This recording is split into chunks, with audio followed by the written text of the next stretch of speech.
Welcome to Grand Prix, your go-to channel for the fastest updates in Formula One. We've got 3 hot stories for you, so make sure to subscribe and hit the notification bell to stay ahead of the pack. Let's get started. Who's the better driver right now, George Russell or Lewis Hamilton?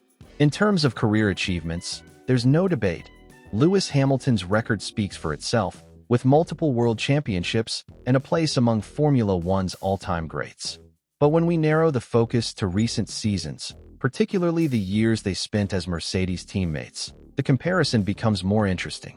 Mercedes team principal Toto Wolff recently addressed this question head-on.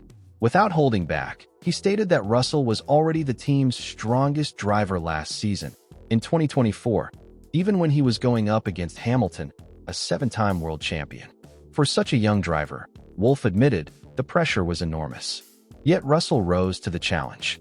Wolff highlighted Russell's growth since his Williams days, praising the way he has stepped into a leadership role at Mercedes following Hamilton's departure. In his view, Russell had already proven himself to be the faster and more consistent performer last year, before Hamilton even made the move to Ferrari. The Mercedes boss didn't stop there.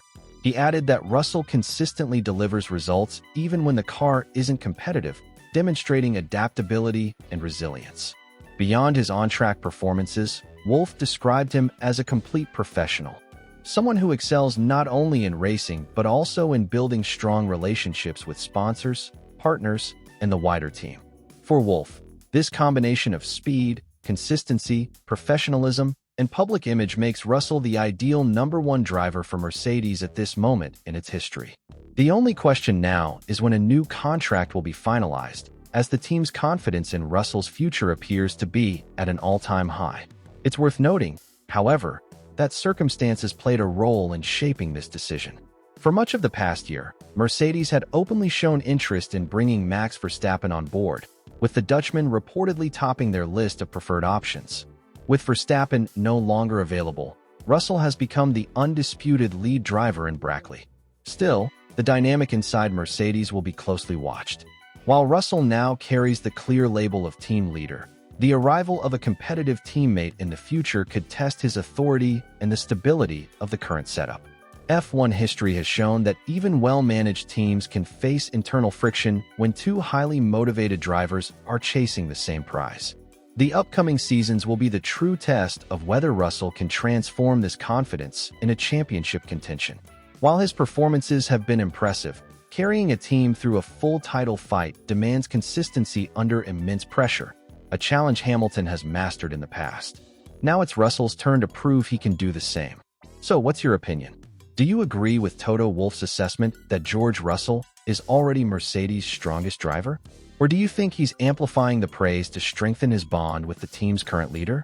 The debate is on, and the track will soon provide the answer. The saga over who will drive for Cadillac next year, or which drivers, if they go with 2 changes, is far from over. Each day brings new twists, and the team still seems uncertain about which path to take. Not long ago, reports claimed Valtteri Bottas had already signed a contract, with an official announcement expected soon so he could take part in testing later in August.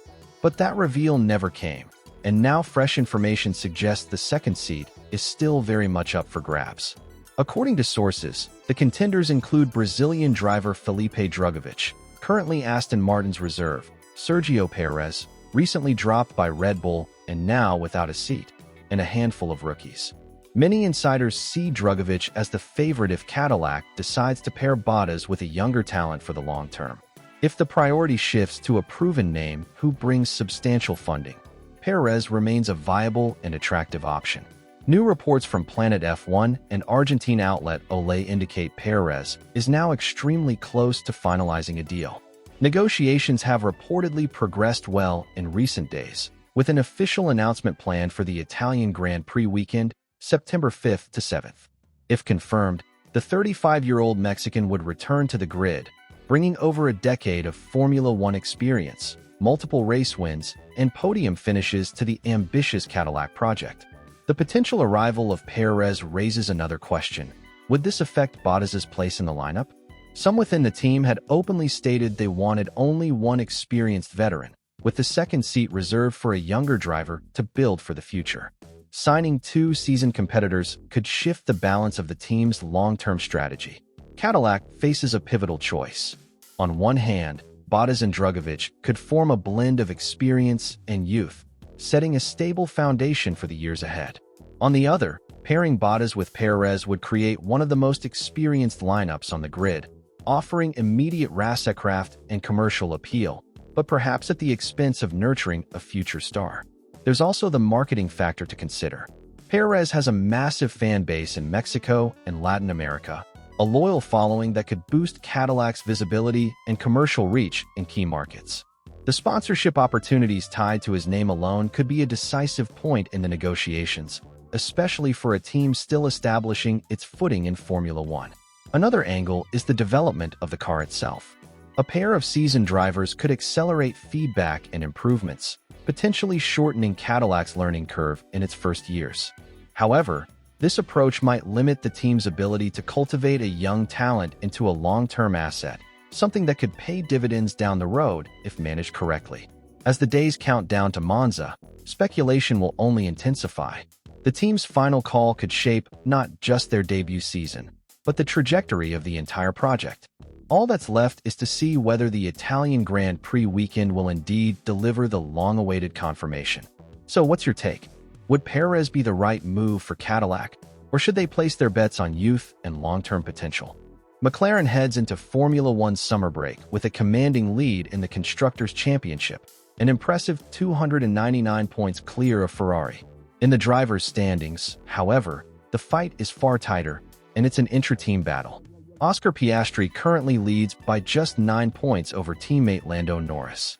Max Verstappen sits in third place, 88 points adrift, but the reigning champion is still viewed as a threat. No one can afford to underestimate Verstappen's ability to turn a season around. In a recent interview, McLaren CEO Zak Brown acknowledged that the title fight will likely come down to his two drivers. He revealed that discussions have already taken place within the team on how to manage the situation should both drivers remain in contention until the very end. Brown pointed to the British Grand Prix earlier this year as an example of the kind of tension they want to avoid. At Silverstone, Piastri finished second behind Norris but was visibly frustrated after missing out on victory due to a controversial in-race penalty. The Australian had hoped McLaren might return the position to him to restore his lead, but the team did not intervene. That moment underscored the fine line between letting drivers race freely and managing internal rivalries. According to Brown, McLaren will stick to its policy of not favoring either driver, even with the championship margin so close. He made it clear there will be no shift towards supporting just one driver for the sake of securing the title.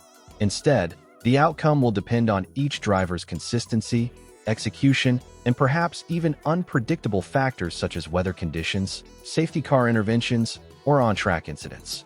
This approach is a bold statement in modern Formula One, where teams often lean toward backing a single driver when championships are on the line.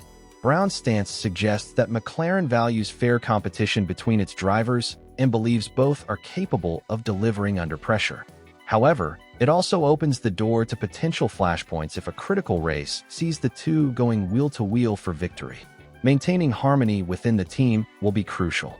The constructors' title may already be within reach, but a collision or costly mistake between Piastri and Norris could shift momentum in the Drivers' Championship and invite rivals like Verstappen back into play.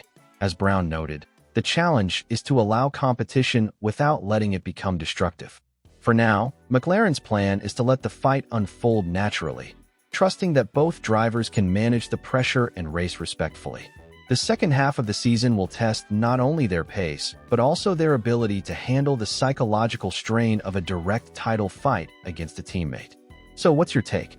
Should McLaren continue letting Piastri and Norris battle it out on equal terms? Or should they prioritize one driver to maximize their chances of securing the Drivers' Championship? Sometimes, a strategy built on freedom can pay off, but in the high-stakes world of Formula One, it can just as easily backfire.